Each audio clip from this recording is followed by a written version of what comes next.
आप देख रहे हैं RSPN न्यूज, स्पष्ट मंतव्य खरी बात। नमस्कार, मैं नीरज सिन्हा और आप देख रहे हैं RSPN न्यूज, स्पष्ट मंतव्य खरी बात। आज हमारे साथ इस स्टूडियो में मौजूद हैं शिक्षा से संबंधित एक ऐसे व्यक्ति जिनसे हम कुछ शिक्षाप्रद बातें करेंगे। तो मैं स्वागत करता हूं प्रेम प्रतीक जी का, जो कि अखिल भारतीय विद्यार्थी परिषद के रांची महानगर के प्रमुख हैं, कोष्ठ प्रमुख हैं, और इनसे हम कुछ बात करेंगे शिक्षा से संबंधित। तो स्वागत करते हैं प्रेम प्रतीक जी आपका हमारे स्टूडियो में। सबसे पहले तो एक सवाल मैं आपसे करना चाहूँगा कि आज हमारा देश जो कि इस कोरोना काल से गुजर रहा है, इसका सबसे बड़ा असर शिक्षा के क्षेत्र में पड़ा है। आज आप देखिए सभी विद्यालय बंद हैं, सभी महाविद्यालय बंद हैं। तो उन विद्यालय और उस महाविद्यालय के जो भी विद्यार्थी हैं, चाहे वो कक्षा 1 के हो या स्नातक के हो, उन सबों के शिक्षा पर क्या असर पड़ा होगा, इसके बारे में आप कुछ बताइए। देखिए, कोरोना काल, सर्वप्रथम कोरोना काल से सिर्फ छात्र वर्ग ही नहीं अपितु पूरा समाज को परेशानी का सामना करना पड़ा है। जी, सही है। गरीब हो, ग्रामीण हो, छात्र हो, मध्य वर्गीय हो या फिर किसान हो, हर वर्ग के लोगों को इसका सामना करना पड़ा है। मुख्य रूप से छात्रों के ऊपर एक भविष्य का संकट है। छात्र अभी भी नहीं समझ पा रहे कि हमारा भविष्य के साथ क्या होगा, क्योंकि एग्जामिनेशंस नहीं हुए हैं। कॉलेज का भी जो रूटीन शेड्यूल चलते आ रहा था वो भी चीज़ बंद है। तो छात्रों को काफ़ी सारी समस्याओं का सामना करना पड़ रहा है। एक बात तो ये है कि छात्रों में अभी भी वो एक्चुअली समझ नहीं पा रहे हैं बात को कि क्या होने वाला है हमारे साथ। जहाँ तक मैं बोलूँ, छात्रों को एक प्रकार की समस्याएं नहीं आ रही है, बहुत सारी समस्याएं हैं। बहुत सारे लोगों का सेशन लेट चल रहा है, बहुत सारे लोगों को एग्जामिनेशन में बहुत सारी परेशानियां हो रही हैं। तो सेशन को तो मतलब जहाँ तक लोगों की जानकारी है, हम पेपर में वगैरह में सब चीज़ में ऐसा आया था कि सेशन जो है, जो कि पहले अप्रैल से मार्च तक चलता था, उसको बढ़ा दिया गया था। जी, सेशन जरूर बढ़ाया गया था, लेकिन यहाँ बात है सेशन लेट होने की। हम अगर डेट बढ़ा रहे हैं तो नए आने वाले जो नूतन छात्र हैं उनको सेशन लेट होने का बहुत सारी समस्याएं आएंगी नूतन छात्रों के लिए। तो लेकिन विद्यालय के द्वारा तो अभी ऑनलाइन पढ़ाई की भी सुविधा दी जा रही है। देखिए, विद्यालय के द्वारा ऑनलाइन पढ़ाई की सुविधा दी जा रही है। आप शहरी क्षेत्रों में देख सकते हैं, लेकिन सुदूर ग्रामीण क्षेत्रों में अगर जा करके देखें तो अभी भी छात्रों के पास वैसी उचित व्यवस्था नहीं है कि वो ऑनलाइन क्लासेस कर सकें। सर्वर की भी बहुत प्रॉब्लम होती है, बहुत सारे लोगों के पास फ़ोन नहीं होता है।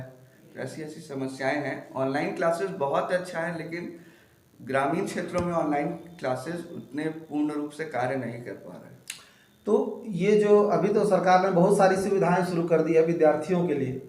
अभी आप देखिए कि मैट्रिक, जिसको हम लोग मनुष्य के जीवन का माने एजुकेशनल पढ़ाई के क्षेत्र में मैट्रिक की जो परीक्षा होती है, उसको हम लोग कहते हैं मेरुरज्जु की हड्डी, मतलब रीढ़ की हड्डी माना जाता है।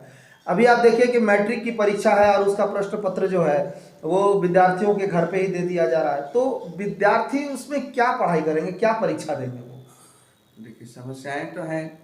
अगर ऑफलाइन माध्यम से एग्जामिनेशन हो तो ज़्यादा उचित है, लेकिन कोरोना काल को ध्यान में रखते हुए अभी ऑनलाइन एग्जामिनेशन भी चल रही हैं, तो ठीक है। नहीं, मेरा कहने का मतलब ये है कि अगर मान लीजिए हम घर पे परीक्षा देते हैं, प्रश्न पत्र हमारे घर पे आ जाते हैं, तो वहाँ कोई ऐसे जैसे कोई ऐसे शिक्षक नहीं है जो हम पर कड़ाई से निगरानी करके रखेंगे कि मैं चीट कर रहा हूँ या नहीं कर रहा हूँ। मेरे घर पे प्रश्न पत्र आया है, मैंने कॉपी खोला और उत्तर लिख दिया और वो मैंने दे दिया, सरकार को भेज दिया, विभाग को। तो विभाग तो उत्तर, जब मेरी उत्तर पुस्तिका को वो देखते हैं तो उत्तर पुस्तिका के आधार पर वो मुझे मार्क्स देते हैं, लेकिन सीखने के नाम पे तो हमें कुछ नहीं मिला। नहीं। तो इससे तो शिक्षा का जो स्तर है वो तो गिर गया जी। तो इसको ऐसे नहीं किया जा सकता है क्या कि एक सेशन को ही खत्म कर दिया जाए?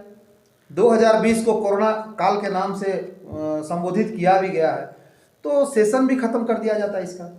नहीं, देखिए, अगर सेशंस खत्म होते हैं तो छात्रों का भविष्य भी बर्बाद होगा। भविष्य तो वैसे भी हमें दिख रहा है ना। आप डायरेक्ट नहीं, इनडायरेक्टली वे में देखिए कि हमने जब चोरी करके परीक्षा दिया तो सीखने को कुछ नहीं मिला। और कल को जब ये कोरोना काल खत्म होगा और हम अपने जीवन के परीक्षा में जब हम उपस्थित होंगे तो वहाँ हमें चीटिंग करने नहीं मिलेगा। जी बिल्कुल। तो अभी तो ये सिर्फ एक सेशन की बात है, आगे चलकर ये पूरे जीवन की बात हो जाएगी। उस जीवन को देखते हुए या उसकी बुनियाद को देखते हुए इस सेशन काल को खत्म कर देना चाहिए। देखिए, बहुत सारी चीज़ें हैं जिस तरह से अब भारत की ही नहीं, विश्व पटल पे अगर आप देखेंगे तो बहुत सारे देशों ने ज़ीरो ईयर घोषित कर दिया है 2020 को। ज़ीरो ईयर का अर्थात यही हुआ कि इस साल कुछ भी कार्य नहीं होगा, हम मान्यता नहीं देंगे कुछ भी कार्य को। लेकिन क्योंकि भारत में हम ज़ीरो ईयर नहीं घोषित कर पा रहे हैं, तो मुझे जहाँ तक लगता है कि थोड़ा सा हम लोगों को भी परेशानी का सामना करते हुए। नहीं, चूंकि आप देखिए, आपसे यह प्रश्न करने का दायित्व मैं यह समझता हूँ कि आप अखिल भारतीय विद्यार्थी परिषद से जुड़े हुए हैं जी।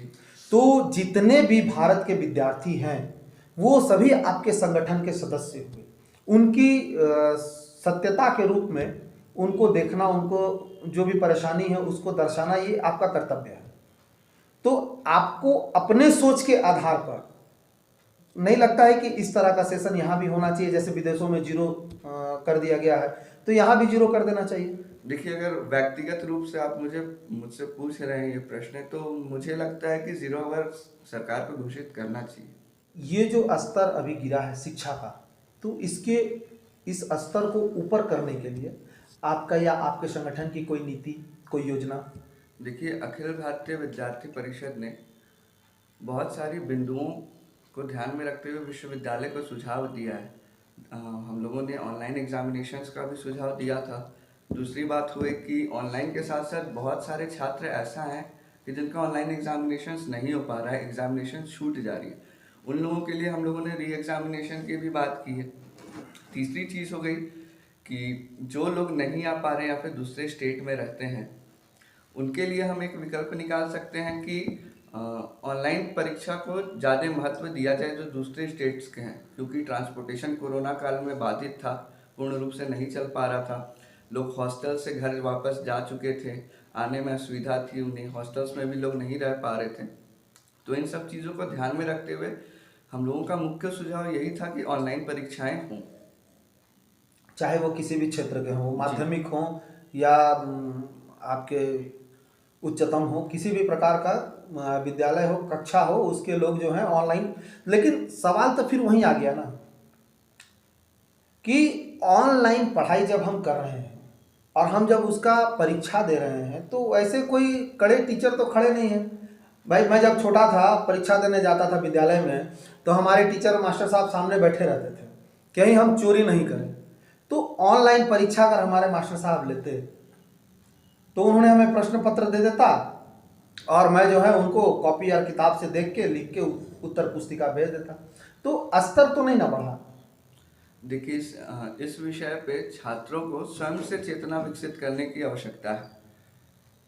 अगर वह स्वयं से उन्होंने ये सोच लिया है कि मैं चीटिंग करके एग्ज़ाम में नहीं पास होऊंगा, तो ये बहुत अच्छी बात है। लेकिन कुछ लोग हो सकता है कि करेंगे, ऐसा भी नहीं है कि कुछ लोग नहीं करेंगे, कुछ लोग करते भी हैं।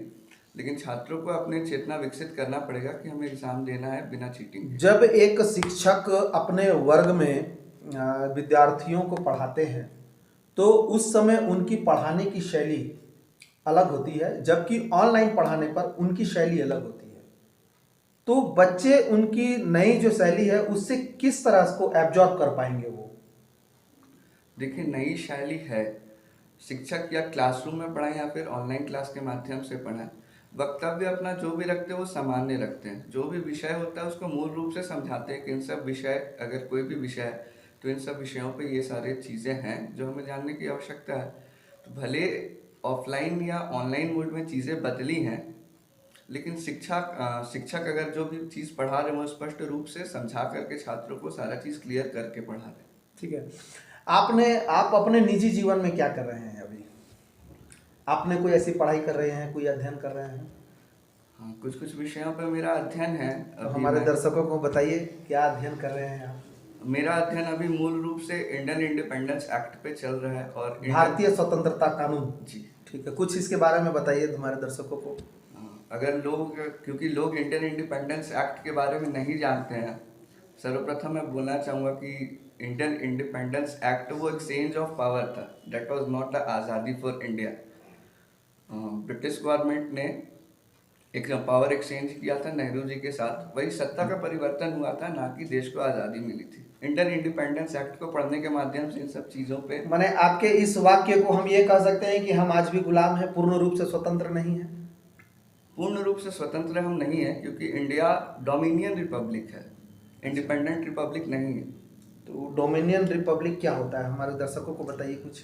जैसे कि कॉमनवेल्थ के कंट्रीज होते हैं, बहुत सारी कंट्रीज हैं, अप्रॉक्स 68-69 कॉमनवेल्थ की कंट्रीज हैं, जो आज भी माना जाता है कि जहाँ पे जो हेड एडमिनिस्ट्रेशन है ब्रिटेन का, ब्रिटेन की महारानी है, उन्हें आने जाने के लिए या फिर आने जाने के लिए किसी भी पासपोर्ट या वीज़ा की आवश्यकता नहीं पड़ती है। प्लस बहुत सारी बिंदुएं हैं, जैसे हमारे देश का अगर प्रधानमंत्री कोई दूसरे देश में जाता है या फिर कोई आम नागरिक भी जाता है तो वीज़ा और पासपोर्ट दूसरे देश अनिवार्य हो जाता है। लेकिन वही अगर कॉमनवेल्थ कंट्रीज में ब्रिटेन की महारानी आती हैं तो उन्हें वीज़ा और पासपोर्ट दिखाने की आवश्यकता नहीं होती है। अच्छा, मतलब ये कहीं ना कहीं साबित करता है कि हम पूर्ण रूप से स्वतंत्र नहीं हैं और हम अपने देश के कानून जो है वो हम किसी पर लागू नहीं कर सकते हैं पूर्ण रूप से। ये कहीं ना कहीं साबित करता है। एक्ट के माध्यम से अगर आप अध्ययन जो जिन लोगों ने किया, अगर वो एक्ट के माध्यम से देखेंगे तो ये सारी चीज़ें हैं, कटु सत्य हैं, ठीक है। जिन्हें जानने के कितने दिनों से आप ये अध्ययन कर रहे हैं, कितने साल हो गए आपको? अभी लगभग 1 सालों से मेरा अध्ययन चल रहा है इस विषय पे। अभी तक मैं पूर्णतः कंप्लीट नहीं कर पाया हूँ, अभी भी बहुत सारी बिंदुएं हैं, जैसे इंडियन इंडिपेंडेंस एक्ट में ही एक है इंडियन गवर्नेंस एक्ट, बहुत सारी चीज़ें हैं उसमें भी, तो पूर्ण रूप से अभी मैं कंप्लीट नहीं कर पाया हूँ, लेकिन अध्ययन में हूँ अभी। तो अध्ययन को लेकर मैंने कभी देश से बाहर भी गए हैं? हाँ। कैसे, क्या हुआ था? पिछले वर्ष 2019 में मुझे भारत का प्रतिनिधित्व करने के लिए इंडोनेशिया जाना हुआ था मेरा। उसमें मूल रूप से मुझे टॉपिक मिला था इंडिजीनियस सोसाइटी, यानी मूलवासी समाज, आदिवासी समाज। उनके पास इंदौर में उनके वेलफेयरनेस के लिए क्या क्या एक्शंस हुए हैं, प्रेजेंट में हम क्या क्या कर रहे हैं और इन फ्यूचर हम क्या प्रमोट कर सकते हैं ताकि और उनको वेलफेयर हो उनका, इन सब सारे चीज़ों पे अपना अध्ययन था और मैंने जाके वहाँ पे विषय भी रखा था। तो वहाँ कई देशों से लोग आए होंगे? हाँ, पूरे विश्व पटल से लोग आए हुए थे उस डेलीगेशन। तो सिर्फ आदिवासी संगठन के लोग थे या और भी नहीं, जिन्होंने अध्ययन किया है, जिन्हें विषय का अध्ययन है, वो सारे लोग थे, सिर्फ आदिवासी लोग नहीं थे। तो कुछ आप सीखे होंगे वहाँ जाकर नया कुछ? बहुत सारी चीज़ें सीखने को मिलती हैं। हमारे दर्शकों के साथ शेयर कीजिए। देखिए, विश्व के हर एक देश से 7-8 डेलीगेट्स आते हैं, तो सारा चीज़ आपको, उनकी परंपरा, उनकी संस्कृति, उनके रीति रिवाज, सारी चीज़ें आपको देखने को मिलेंगी वहाँ पे। जब आप बात करेंगे तो बहुत सारे थॉट एक्सचेंज होंगे, उनके देश में क्या परेशानी है, हमारे क्या अंतर लगा आपको? मान लीजिए विदेश में जो भी आदिवासी लोग हैं और अपने देश में जो आदिवासी लोग, उन दोनों के बीच में क्या अंतर लगा आपको या क्या समानताएं दिखी आपको? देखिए, अंतर तो मैं नहीं बोलूँगा, समानताएं हैं कि क्योंकि वो लोग भी पूर्ण रूप से प्रकृति पूजक, नेचर को मानने वाले लोग हैं, तो समानताएं यही हैं आदिवासियों में कि पूर्ण रूप से ये नेचर ही को मानते हैं और उन्हीं की पूजा परंपरा, उन्हीं की पूजा करते हैं। ठीक, हमारे दर्शकों के लिए कोई संदेश, कोई राय, कुछ सुझाव शिक्षा को लेकर, आदिवासी संगठन को लेकर, कल्चर को लेकर? तो मैं यही कहना चाहूँगा कि वर्तमान के जो युवा हैं, अगर वो संघर्ष करना चाहते हैं, अगर वो बदलाव लाना चाहते हैं, तो उन्हें अपने अतीत की चीज़ों को भी थोड़ा सा ध्यान में रखना होगा।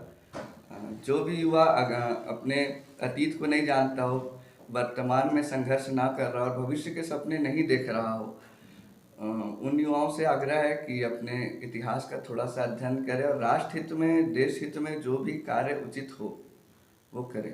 चलिए, बहुत बहुत धन्यवाद प्रेम जी। तो आप देखिए, हमारे साथ थे प्रेम प्रतीक जी, जिन्होंने काफ़ी अच्छी शिक्षाप्रद बातें हमारे साथ की। हमने शुरुआत में ही कहा था कि हमारे साथ प्रेम प्रतीक जी हैं और हम उनसे शिक्षाप्रद बात करेंगे। ये हमारा आज का मंतव्य था।